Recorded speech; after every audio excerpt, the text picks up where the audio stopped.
show we have on for you today. Kick off the new year.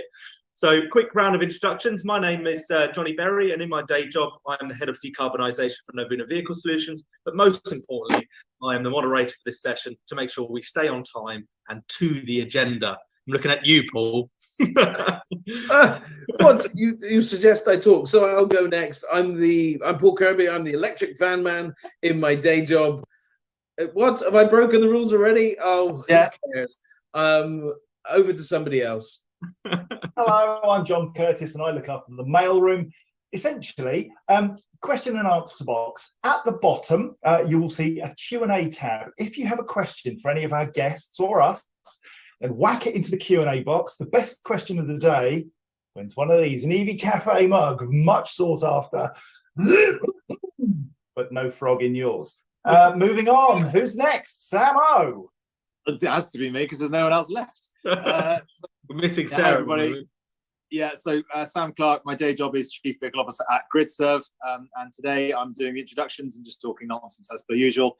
Sarah will be joining us shortly. She, Johnny and I are all at an event today, later on this afternoon, so she'll be joining hopefully when she's got through security to join me in the boardroom we are in London. But welcome everybody. As always, it's a pleasure. And Johnny, I'll hand over back to you. Yeah, thank you, Sam. I'll just keep an eye out for Sarah when she arrives. Paul, what's on the topic for today? Innovate or die. And that's our topic for today. It's an exciting topic, and I mean, there is a big question here, isn't there? One we might discuss through the day. Sam and I kind of have this little sword fight about when is innovation actually classed as innovation. Is it when it's on the road, as it were, or in life, or is it at its inception, the thought of it, and bringing it to market, that whole process? It's a great, exciting time, and we're going to hear from two innovators in the space today, and also some supporting people as well. So yes, that's us. Our subject for today is innovation and how it's coming to market. I suppose it's just tidying my hair up because I'm told I need a trim. It's worth reflecting that British Volt is innovation. British Volt isn't alive anymore, and that's hugely sad. And so I do have some sympathy with Sam's view that if it's not out there, not doing the thing, a darned good idea ain't a great deal of use. Yeah, I mean, rival, you could argue with the same. Sorry, Sam. Yeah. Okay. I put a post out at the end of last year, I think it was, saying it's a phrase that these boys have heard me say many times: is you got to. There's a difference between doing stuff and talking about it. Talking about doing stuff, and there is a fine line where you need both, and probably talking about doing stuff is your innovation window. But if you don't convert that to doing stuff and talking about it, you will die. There's a balance there between where the market triggers off and you raise money and everything is wonderful, but as unfortunately as we've seen with many different companies over the years, with particularly in the EV space, there's an innovation window and then it doesn't progress. And that's where I'm always in very good discussions with these boys around, where do you draw the line? At what point is it, just greenwash and a lot of money being invested in something that isn't going to see the light of day, which ultimately puts us all back in terms of trying to meet our climate objectives. So there's a fine line that we've got to walk, which I guess is part of the theme of today, right? And that's why it's exciting to talk to the guys that we are talking to today. One really on the cusp of production, and one already in production with real innovation in our space, dramatically changing the landscape. And that is so super exciting. Which is what we need, right? We need innovation. We need our clients rely on the suppliers to innovate, or new suppliers come to market with innovative products. Yeah. So I don't know where Sarah is, but I'm sure she'll join in due course. But I wanted to go to you, John, and ask you, why is it important for the EV Cafe to have sponsors and partners, to get our message out there and not be just a talking shop, but also a doing shop? It's massively important because we don't just sit on webinars and do very little else. We are fully engaged now in training the industry, in helping people to see not just what we think, but how to do the things that we do. And our partners, our sponsors, enable us to go out and speak to audiences face to face with businesses to help them to make that transition. We done it. We've all been there and we've had different impacts, but we've done the do. And our job is to help network people, help them to join together, to collaborate, to make a difference. And all of our partners join us in doing that. So Geotab, the AA, My Energy, EV Civils, Interval, and a couple of people who are on here today who may be able to add weight and value to our proposition. Yes, and we do actually have an exciting announcement, don't we, this morning? So Yes. we have a new partnership.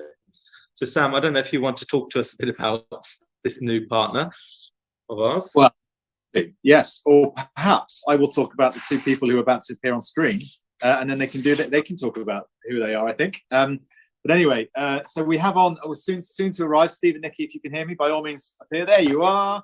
Welcome to the cafe. We've got two candidates here, very, very lovely people who I shall do an intro for now. So Steve is leading the coordination of the EV strategy across the Direct Line Group to ensure they are developing the tools, services and products that make the transition to EV as smooth as possible for colleagues and customers. Interesting fact, he once scored a goal at Cardiff City's ground, Ninian Park.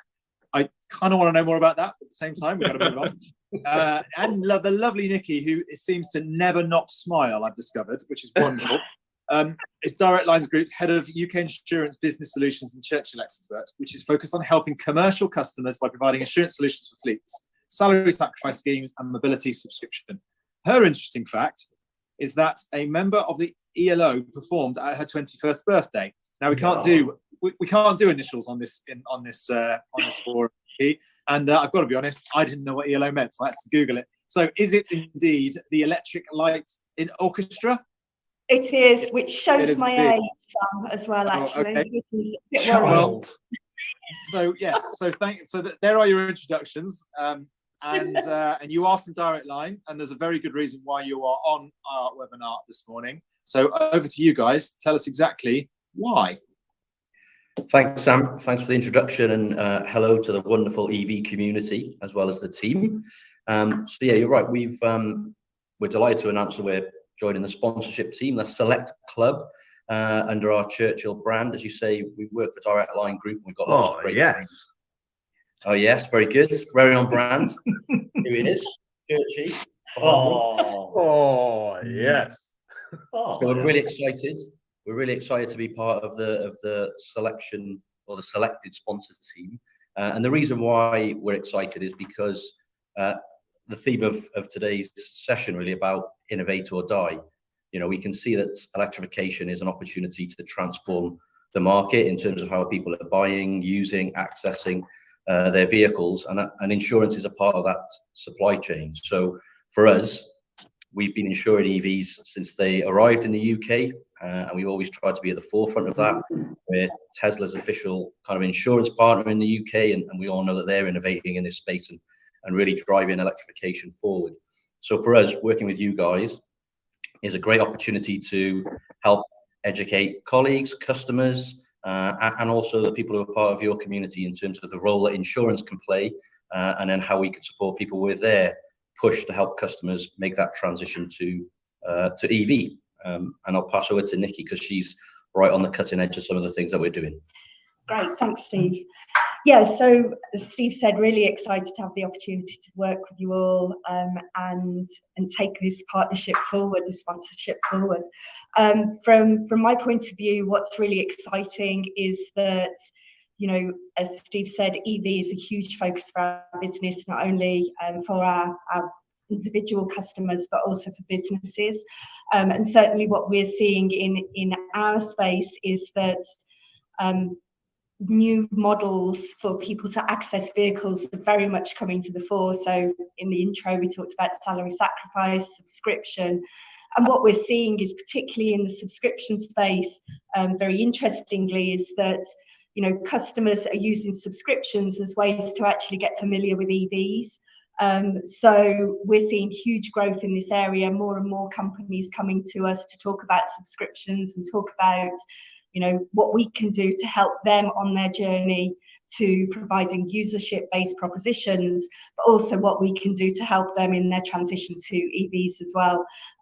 So, you know, having the opportunity to work with you all to really I suppose, share what we're about, but also learn from you in terms of what customers and businesses are looking for in EVs, and in their insurance related to that is really important to us. So, hopefully that's a win-win, and we can give our insights and get insights that will help us as well. Nikki, you're already popular. We've just had a comment in the chat box, and it says, Steve is hogging the camera on my device. We need to see your smile. Yeah. So come on, lean into it. There we go. I mean, I can smile as well. Yeah, but it's just not as good. Sorry. It's not as good. It's not as good. I don't deny that. I don't deny that. I think that is the device, though, because I can see you two perfectly. So I think, depending on your orientation on someone's screen, I think it's not. So whoever that was, it's your screen, not us, I'm afraid. So you need to change to gallery view or something, probably. I just want to say, on behalf of the EV Cafe team, it's fantastic to have you on board, and we really look forward to working with you in 2023. Yeah, absolutely. And Nikki, it's exciting that you're already kind of involved in that innovation of the space, isn't it? With the subscription model, which I'm a beneficiary of. I'm already in a vehicle. I think actually might be insured by you, but we won't check up on that. But also, all of the subscription market is really, really helping people get a good taste of what's going on for EVs. So it's good. Absolutely, and that's really important to us. So. Thank you very much, both. Johnny, sorry, we are on a very tight agenda. Sorry, John. very quick question. Is there such a thing as we have Tucker and we have other Cuddlies? Is there such a thing as a Churchill? And if so, could we have one to put up for our audience to potentially win? We're working on it, John. We're working on it. Leave it with me. Leave it with me. We'll get you something. Scouring the offices. Thank you very much. Thank you. So, Sam, it's now time to welcome our first guest speaker for today, another partner of the EV Cafe and innovating a lot in this industry. So, over to you. Yes, thank you very much, Johnny. Okay, so Phil, if you'd like to turn your screen on, there he is. Did it before I even finished my sentence. Right, so Phil Barnes has been working in the fleet and technology sector and software sectors for 15 and 30 years, respectively. Based in Dublin since 2005, he covers the entire island, delivering technology to support businesses in efficient strategies. He is very much focused on the strategy for change, the drive for transition, hence Geotab and the combination of their market-leading technologies and collaborations, which I think is a key word here in this particular forum, with the right partners to push sustainability. So you are definitely in the right place, Phil. Yep. Something that most of you don't know about him, he once owned a prize-winning limousine pedigree bull. I mean, haven't we all? Phil, thank you for coming on today and welcome to you. Well, thank you very much, everyone. Great to be here. And just to add on the limousine bull, his name was actually Prince Philip, but there's another story there, and it's not for now. But yeah, so the beauty of Geotab and innovation. I joined 12 months ago. I've been worked in the space for a good while, and I know my accent doesn't give it away that I'm living in Dublin, but I have done for nearly 20 years. The beauty of Geotab is the fact that they are all about data innovation. What we're trying to do is drive people's mindsets to change. We've got to change. Change is going to happen. It's inevitable. And we're so used to sitting in the ICE world of, combustion engines and having, this is the way we've always done it, and this is the way we're going to continue to do it. So we're going to give people confidence with the data that we can supply them, which gives them insight, gives them ability to measure, which allows them to manage better the objectives that they're trying to achieve. So, my role really is to bring this global technology. And just for a scale and a bit of context, Geotab currently has 3.2 million connected vehicles on the planet. Now, when we put that into Ireland only has 2.7 million vehicles in total.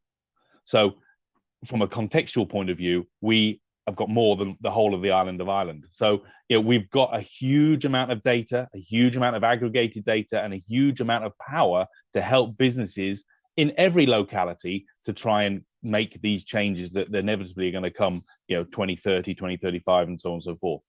And a lot of companies are scared about how they go about doing these things. So we take that data and make it useful, make it insightful. We give them a transition sustainability and platform with a dashboard which allows them to see where changes can be made, because we all know, we've all done it as we've all aged on this planet.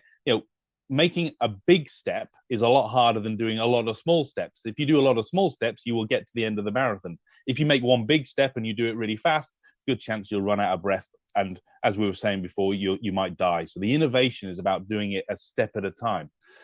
Geotab being the global presence, we don't necessarily have to reinvent the wheel, but the beauty of their agility as in their size is that we can take that technology and provide it locally. And that's my job here in Ireland. I take their technology and I deliver it to strategic partners around the island of Ireland, north and south, and help them deliver to their customers through collaboration, through the right partners, giving them the right data to help them make transition into the EV space, reduce their emissions, and give them a platform to be successful in their sustainability goals, both from a government side, from their own sector space, and so forth. So that's in a very short space, a nutshell of what I do here in Geotab in Ireland. What's Ireland's market like there, Phil? Is there much in terms of telematics that's already in the marketplace, or are you breaking new ground? Yeah, so the beauty of the Geotab part is that it's a very saturated and mature market here in Ireland, but it's very traditional in the way they do it. They all talk about tracking. We never mention that word. We're not interested in tracking. We're interested in getting data from the vehicle, getting data which they can then make a change, which can say this vehicle can be used as an EV rather than as an ICE vehicle. We do all the stuff that traditional companies do as well. We just do a lot more. That's helpful. So you're taking data, Phil, and giving insight. Correct. That's exactly it. And giving, I mean, our mantra is management by measurement. We have to measure something to make it so that you can manage it better. If you've not got good data, everything after that is going to be wrong. So it's about making sure we've got reliability and strong, powerful data that you can stand on. And where's the EV market at in the island of Ireland? Well, it's new. It's it's in its fledglings state at the moment, and obviously the guys on here, we're hoping to expand that into this territory over the coming months and into later into this year.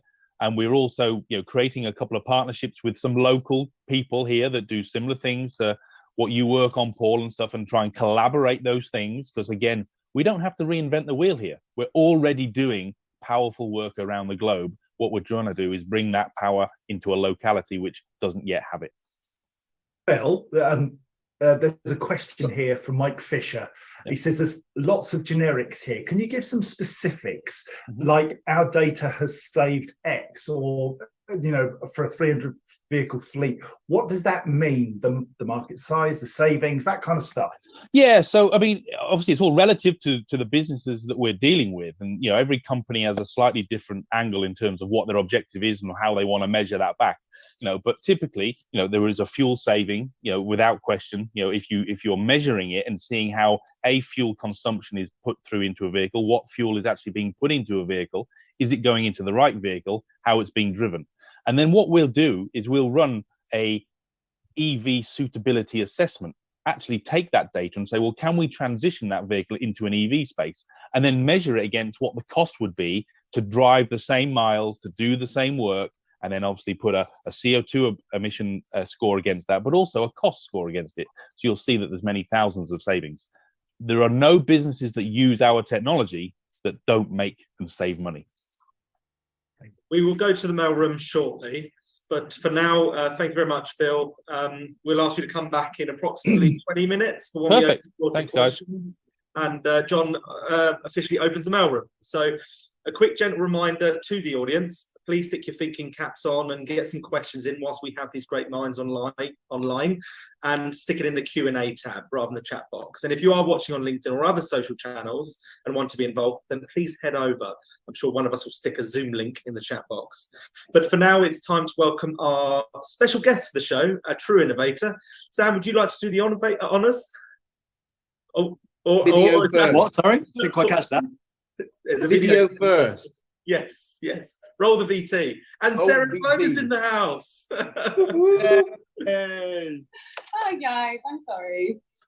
Right, we're going to go to the video and then we'll come back. Right, here we go. All right then. Are you going to video first? Yes. Right. Good luck, Paul. Yeah, good luck. Yeah, the big moment. Oh, hang on, let's get rid of those. We all good? Oh no. Can you see the Volta video? Not yet. No. Okay, so let's try again. It worked in the rehearsals, didn't it? It did. Let me just, so it should. Oh, desktop 2. This John, told you. There you go. It's done. Yay. Nice. Paul, before you make a start, have you optimized it for video and turn the sound on? Yes, I've done all that. Right, so we take 2. Yep.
Now, my dulcet tones after that beautiful video doesn't seem quite fitting, does it? But there we are. Just going to have to do my best.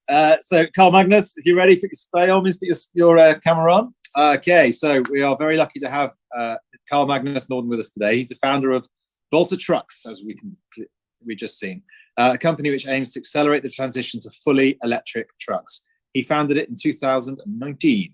He has over 30 years of entrepreneurial experience with a proven history of starting and scaling businesses in multinational settings, having lived in 6 European countries and started businesses in most of them across multiple industries. I have no idea he did that. Now focused on the electrification of transport. Carl Magnus is a Swedish national, sharing his name between Stockholm, his time even, between Stockholm, Paris, and the other markets Volta Trucks is serving. Carl Magnus, it's a pleasure to have you. I, in my day job, spent most of last year working on electric truck charging. So it is wonderful. Stop it. Stop it. It's she's in the same room, by the way. It's going to be distracting for the rest of the day. I apologize. Yeah, I spent a lot of time on charging. So to see vehicles like yours coming to fruition is amazing. So over to you, and please do tell us more. Carl Magnus Norden, sorry, before you start, did you want to share the fun fact? So Sam, do you have that to hand? Yeah, I didn't know what it was, so I couldn't do it. I do. So shall I share it? Fun fact about a guest. So despite the fact he can drive, he doesn't actually own a car and had no interest or experience of trucks before coming up with the idea back in 2016. There we go. Brilliant. No, and great to see you all in this virtual cafe. And I think, Paul, last time we saw each other was when you actually tested drive here in Paris. So it's great to coming back. Lots of things has happened since last summer. And but as you see, you have seen the video, so I don't have too much to add. But I tried to say a couple of things. I'm actually sitting here in our newly opened Paris offices that I hope all of you will visit. But I think a frequent question is really, why did I start this company? And I think I had two prime drivers. One is what we all are seeing more and more these days. I mean, climate change. It's happening. Right now, flooding in California and no snow in the Alps, and last summer, forest fires all over the place. But going back to when I really came up with this idea in 2016, obviously it was already there, but not as accelerated. I think it has accelerated over these last few years. Why did I enter this? Because when you heard politicians talking at the time, and I think a little bit the same right now, is they said, okay, we should do something, but they talked about 2030 or 2040 or even further, which we are seeing more and more. That might be too late. So we have to act now as quickly as possible. And in our case, we talk a lot about speed and scale, getting to the market, but also scaling. It's good to produce 10 tracks or 20 tracks, but it's better 10 or 10,000 or 20,000 or something like that. And in our case, I also want to encourage everybody else. We have to create a new ecosystem around this. The fossil or diesel ecosystem is obviously developed over a number of years, but we all have to work together, all the different parties, to accelerate this change. So climate change is obviously one thing. Electric drive, CO2 emissions reduction is a good thing, is a global problem. But the other problems that we see in cities where we concentrate, really distribution traffic, is also accident rates between trucks and pedestrians and bikers. And what I found out when I came a little bit further into this is there is a driver shortage in the industry. So electric drive helps some of that. Then, of course, as a serial entrepreneur, you have to see, okay, is there a business to do here? So definitely we also had a business angle. And often, as you know, in industries where the established players have been for a long time, like we see in the truck industry, they are often very good at small incremental change, saving 2% of consumption or increasing the efficiency a couple of percent, etc. But when we have a big technological shift like we have when we go from the diesel ecosystem to the electric ecosystem, often the big players are slow to adapt for a number of reasons. And then they are like the oil tanker, it takes them a few years to shift the direction. And obviously a startup like ours is more like a speedboat. We can adapt, we can change, we can iterate, etc. all the time. So from my point of view, then I said, okay, there is an opportunity here. And with two, of course, creating a great business, but also having accelerate the impact from the old system to the new. So as you said earlier on, I'm a serial entrepreneur since a number of years.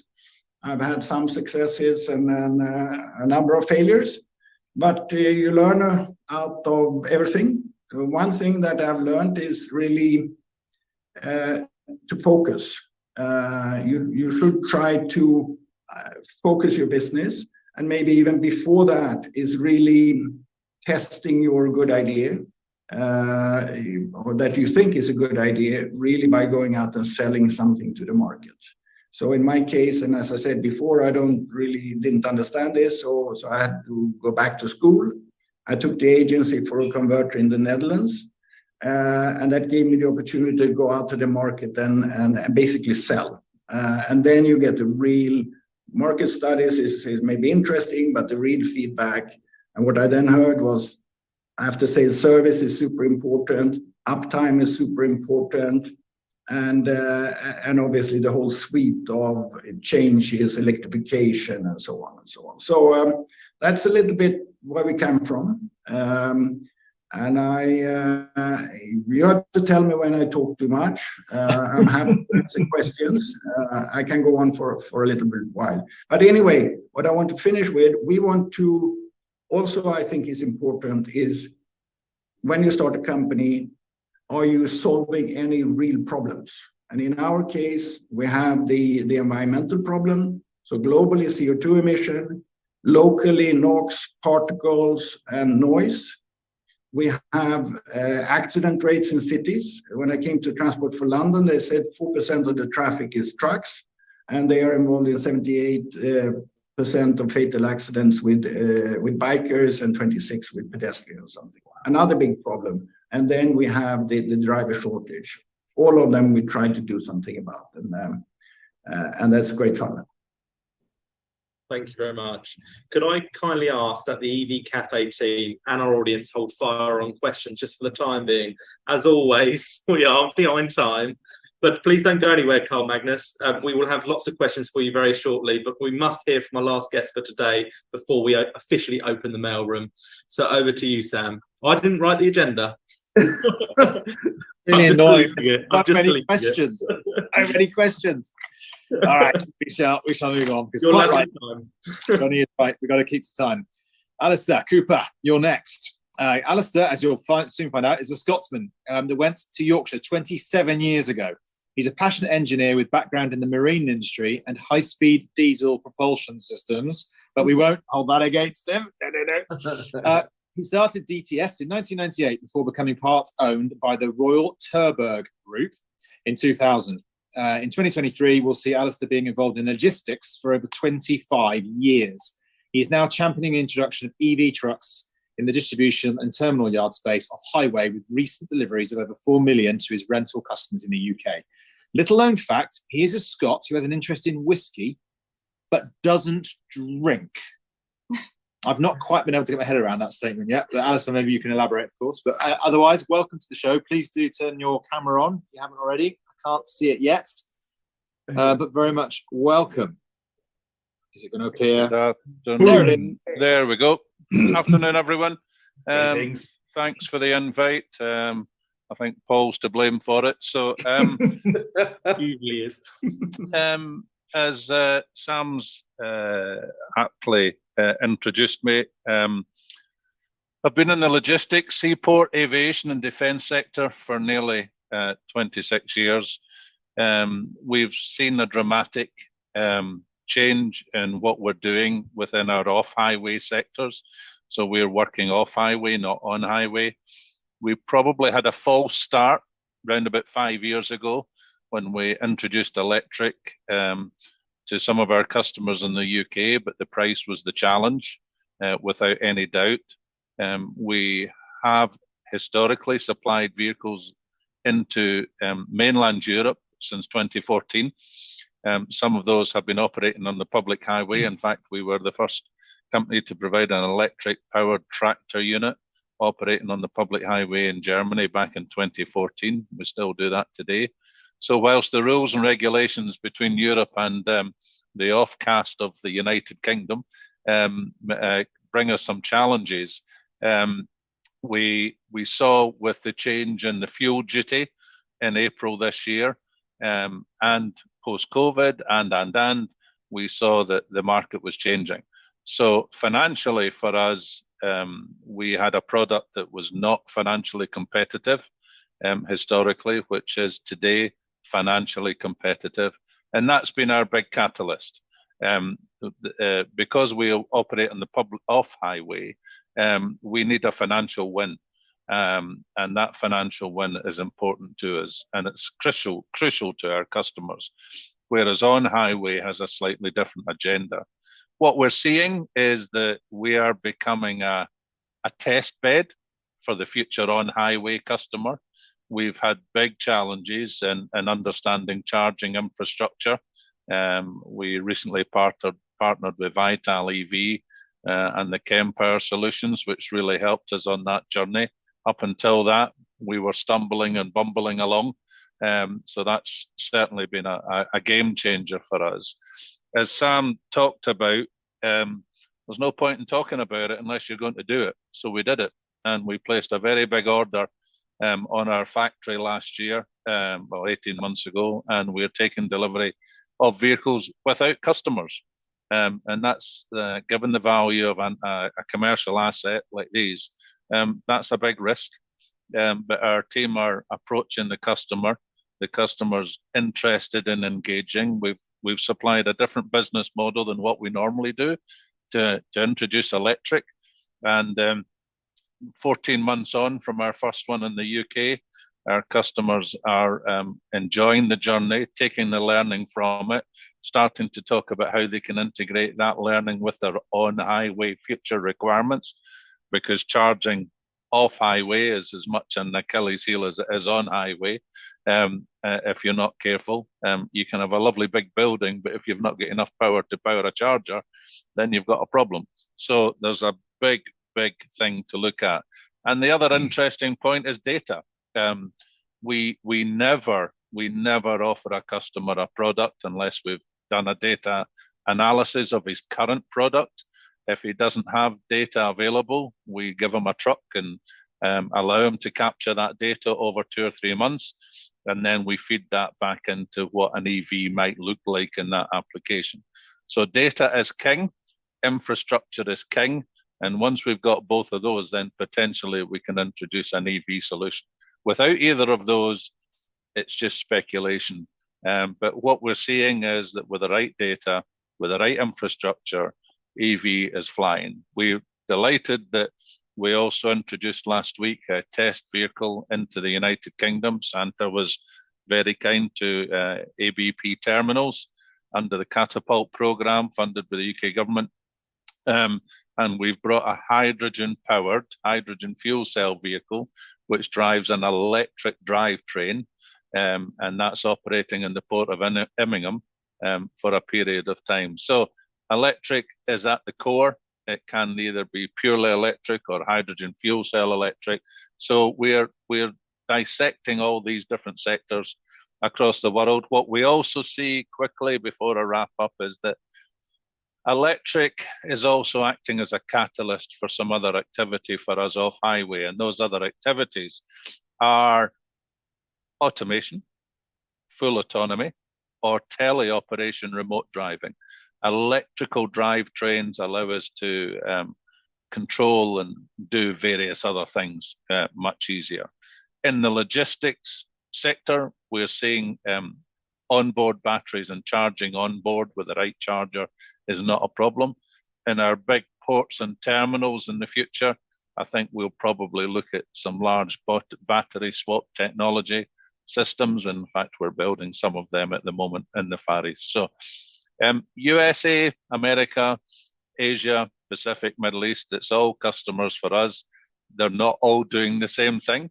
So as a global player, we're having to flex to accommodate a global market. And then, of course, we see the challenges of material and supply chain, which is certainly outstripping demand. Demand is outstripping supply chain at the moment. And that is certainly holding a few of the things up that we're wanting to do. So really, that's where we are at the moment, gents. And thank you for having us along today. Thank you very much. Before we officially open the mailroom, please can I ask that all the guests come back online? It's the moment we've been waiting for. Questions. And we've got a lot of them. Yeah, haven't we just? Carl Magnus, let's start with you if we can. An anonymous attendee, and you really don't need to be anonymous because we don't bite, but an anonymous attendee has said, when will we see a production-ready, UK-registered Volta Zero on the road? Can you tell us? Yes, we have been through, different testing vehicle cycles and all that. So right now, the forecast is that we will start a production, full-scale production during this quarter, probably somewhere late February or during March. And then, of course, you have to build the boxes and things like that. So I think we will see it somewhere early summer in the UK. We already have a number of customers that want to do pilot testing with us. We have already been driving around in both London and Paris with our test vehicles. But the next stage is really that they should be able to use them in their operations. And that starts, I think, somewhere there early summer. And there's a a contributor called Joe Dilworth, who's asked a couple of questions, really insightful ones. How did you decide on a 125-mile range? And bearing in mind that it's a large commercial vehicle, London and Paris seem curious places to test vehicles with narrow streets. Could you tackle both of those for us? No, and if I start with the second one, London and Paris, obviously, but firstly, we're quite narrow focused. So we're only electric, we're only mid-mile, mid and last mile, we're only mid-range. And we are focusing on two box types, so an ambient and a refrigerated. Then selecting and if you are narrow, of course, and to have some sales or a market, the bigger the potential market, the better it is. That's one factor from a basic commercial point of view, but it's also the biggest cities have the biggest problems. So where can we make the most use, basically? So that's why we started. We said the biggest cities in Europe, we start there. So right now we have service facilities in Paris, in London, in the Rhine-Ruhr area, and we just signed in Madrid. Then the range.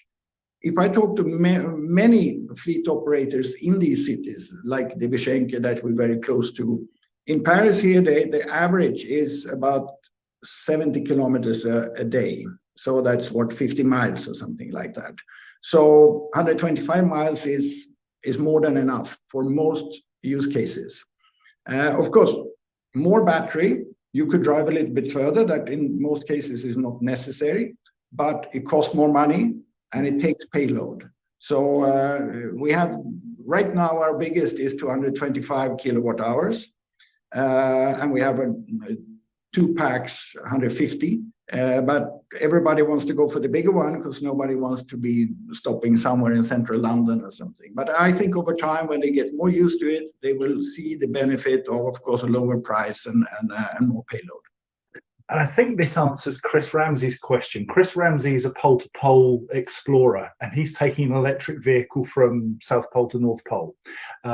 Absolute madman. And he has asked the question, electric trucks are making great strides, and he'd be interested to know how you see the charging landscape in the UK evolving to support e-trucks on our motorway network.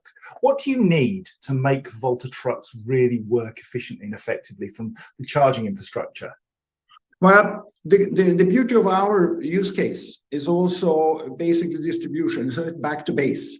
The trucks start in the morning in the depot. Well, they load them and then they go take this, whatever it is, 70, 80 kilometers drive, and they come back in the evening, which is a number of benefits. So for us, we are not depending on public charging network.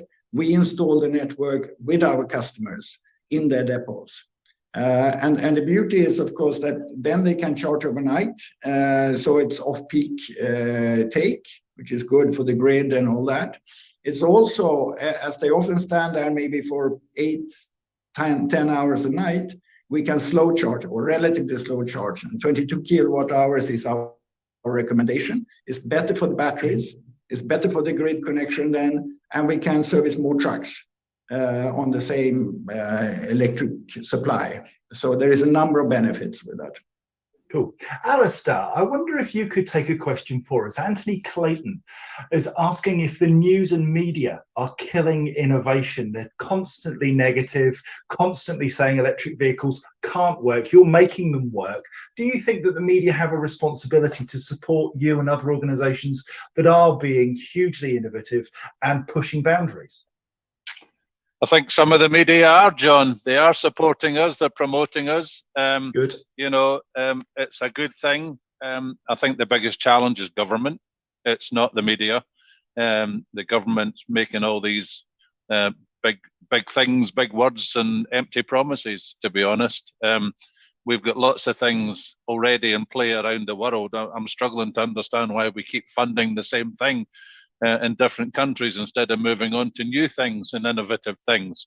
So we are in an environment that's deluged with media, social media, print media.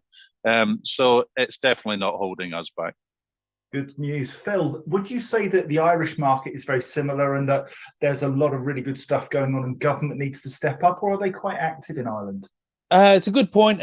They typically, the Irish market, is lagging slightly behind where the UK and maybe mainland Europe is. Okay, it's not that it's behind; it just takes a little bit longer for it to evolve. So, where Ireland is now is probably where the UK was 2 or 3 years ago.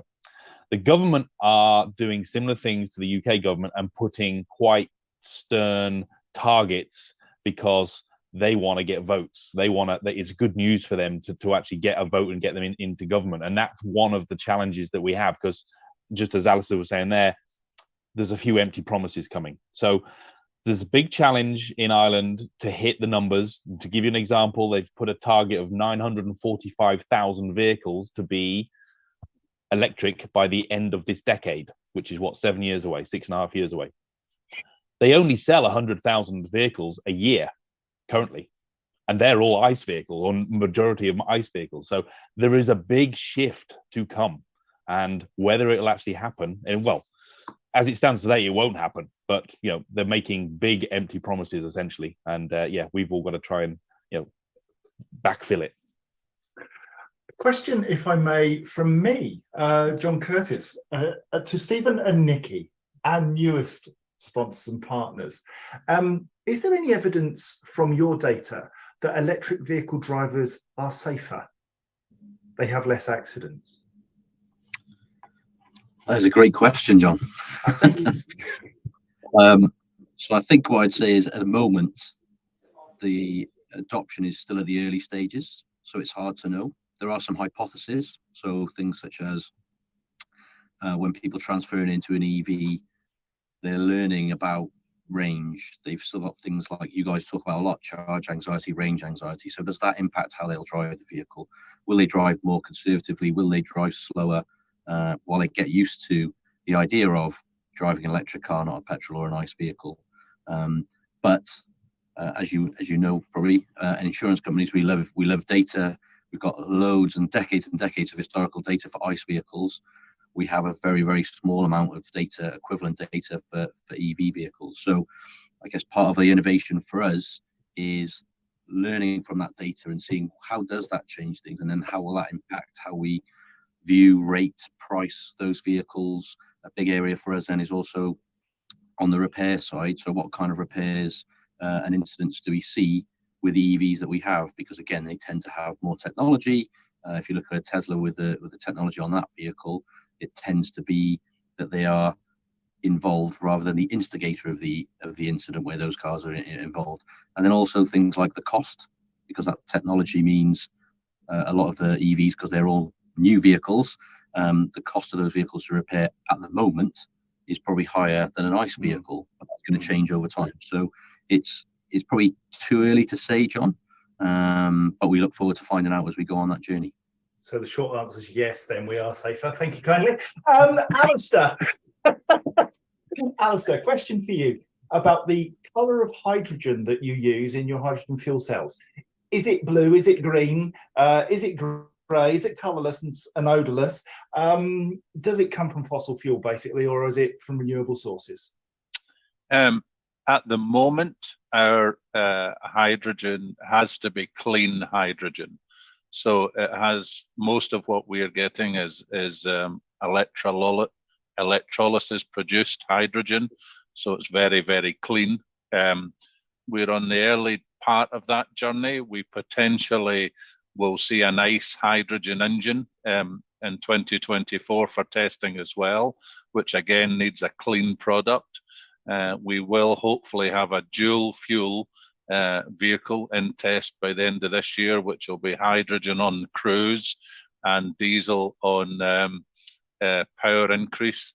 So quite controversial, but we have certain sectors that may be important to us on. So we are being delayed at this moment in time with the availability of hydrogen in the suitable quantities that we need to carry out testing. A 40-foot trailer only carries about 400 kilos of hydrogen. So it takes a lot of trailers to provide us with hydrogen. So hydrogen availability, John, is a problem for us at the moment in this test phase across Europe, not just in the UK. So it is across Europe, but we are looking at clean very clean hydrogen. For the fuel cells, they don't like anything else. We think engines will be, ICE engines will be a bit more tolerant, but fuel cells certainly are not. So, Thank you, Alistair. Appreciate that. Happy to keep going, JB. Sarah's I got think the floor, give our EV Cafe some opportunity. And I can see Sarah's got a virtual hand up. So I have. I don't know if you can hear me because I'm using Sam's screen, so it looks like I'm puppeteering. Just move your mouth a bit, Sam. Looks like you're talking then. Brilliant. It was a question for Alistair, actually. I wondered if you could keep giving us that European perspective. I know Richard Valentine, the Chief Exec at British Ports Authority, recently said 125,000 jobs across the UK, and these really vital coastal communities have been central to supporting growth for so long, but UK authority isn't doing all it can to support that dry side electrification. You guys are playing a huge part in. What's your experience on a European scale of that? Do you feel governments are doing enough to support it? So governments allow us in Europe, initially Germany and further afield, for funding for our assets, because they work off highway and on highway. In the United Kingdom, we're not allowed any of that funding. So that's not being encouraged at all, Sarah. We're not allowed to operate we're allowed to cross a public highway, but not operate over distance, which again means that we're restricted. So unlike the rest of Europe, where we can operate restricted mileage on the public highway, we can't do that in the UK. Funding is available in Europe. It's not available in the UK for our vehicle type. So unfortunately, the British government are doing everything to hold us back. We are having customers out there that want to push ahead. There's no funding available. So large blue chip companies that operate in mainland Europe and also operate in the UK, they're having to operate two different policies because they've got funding in one country, but no funding in the UK. So it's quite a dilemma for us. We've been lobbying the UK government for over 2.5, 3 years now, and we're getting nowhere. It's just like a bucket of porridge. So, lots of talking, even in the run up to COP, the recent COP event in Glasgow, lots of excitement, nothing came of it. Died a death. Salty porridge, presumably. Yeah. Salty porridge, good man. Yeah. Lots of talk, no action, Sarah. So. I had a feeling you'd say that. I know it's been a problem for a long time, and I know UKPN are particularly keen to speak to anybody in port authority areas who will fund that electrification process. Well, we are working on a number of large projects at the moment, but the customers are having to fund them themselves in UK, whereas on mainland Europe, the port sector is slightly different because there is some port funding available that may be divertible into electrical infrastructure solutions. We're working on a large project with UKPN at London, at Heathrow, but that's self-funded. There's no government money for it. So, well, thank goodness you are. Thank you so much for being here today. Thank you. Who was first, Paul or Sam? Sam. It was indeed me, but that's very kind. Thank you. I've got one for Carl Magnus, actually, and indulge me, if you will, on entrepreneurialism, Carl. Sorry, Carl Magnus. I too have founded and run many companies. Some have been successful, and like you, some haven't. My question to you is that I ran a logistics company for a long time, and I knew nothing about logistics when I started. You also, in your interesting facts, said that you didn't know much about trucks either. So if there were two things that spring to mind, both on the positive and the negative, in regards to setting up a company on a product you didn't know anything about, I'm sure there's many positives and negatives in the concept of what you tried to do. But if you could pluck sort of one, this was really good because I was new to this. I had a blank canvas and that's why I did this. Versus, well, actually, I didn't know much about it, and therefore that held me back here. I just wondered if there were a couple of different thoughts you might have had in terms of how that sort of blank canvas approach was a positive or a negative. Well, I think the good thing for, as you said before, the good thing for me is that the industry had to change. So, I mean, many of if you used to work in a certain pattern and you think you know the rules of the game, and you play another game. it's not necessarily an advantage to know the rules of the old game. So that creates quite a unique opportunity. Then, of course, and I think when you start something, especially, I mean, if you start a truck OEM, it's quite good to be a little bit naive. You know, sometimes I see the teams we have for software, etc., and I almost reflect that if I had known all this, I would never have started this company. I mean, it's so many things to learn. But I think the solution for that is you have to add something to the formula. But if you are then not believing that you know everything yourself, you of course try to hire the best people, the experts in the different parts of the business. And I think that's what we have managed to do. So, you know, some of the Ian Collins that came in very early, I mean, masses of years of experience, started the London taxi company or technical lead. We have, in all positions, we have people really, you know, with a lot of experience and competence in the area. So you can turn it around. When the rules of the game are changing, you have a better chance, I think. Yeah, great answer. Thank you. Cool. Indeed.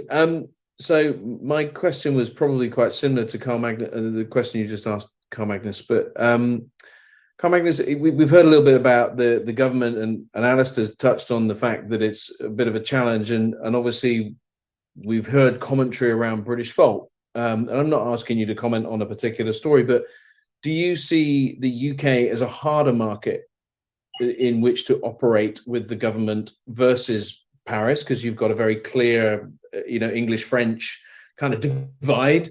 Not that we're all familiar with an English-French divide here in the UK, but how was your perception of the two countries, and are we an easier country to work with or a harder country to work with? No, I think often you talk about what's the government support or how do government can encourage this transformation. And we are just, it's just a fact. I mean, subsidies helps, even regulation helps, like you have in London, whatever congestion charge and diesel-free zones or low emission zones, etc. It helps. In Paris, they have taken it one step further. They are basically supposed to ban diesel in 2024 in big parts of the city. So that encourages people to obviously look at this, or almost somebody looking 5 years ahead of now, they think better to start this process now and learning than finding out that we cannot, you know, distribute to our customers in a couple of years' time. You cannot build a business on subsidies. But we are just seeing if everybody wants its snowballs to start moving, and if you can reduce the risk for our customers by subsidies, obviously that helps the transition. So, and I think that's almost global. Everybody wants this to happen, but and there are, you know, there are leaders and followers, and if you encourage some of them, then hopefully more and more people are getting on the bandwagon. So it's good. I think your next entrepreneurial steps should be in diplomacy. Well done. Thank you. Apologies all, but that's actually our hour up. So I don't know where this time's gone, but please don't go anywhere unless you have another meeting, of course, because we now move into the EV Cafe after hours session. Perhaps you'd want to stay and cancel your 1 o'clock meeting because we'll be addressing more questions from you, which there are plenty of them, 27 I can see in the Q&A tab. 28. And the highlight of the session will be Sarah delivering the EV Cafe news round. But sadly, I won't be staying as I have to go to another event, unfortunately. So I'll say my thank yous. Cheers, John. I'll say my thank yous and goodbye now, and have a nice EV Cafe takeaway, everybody.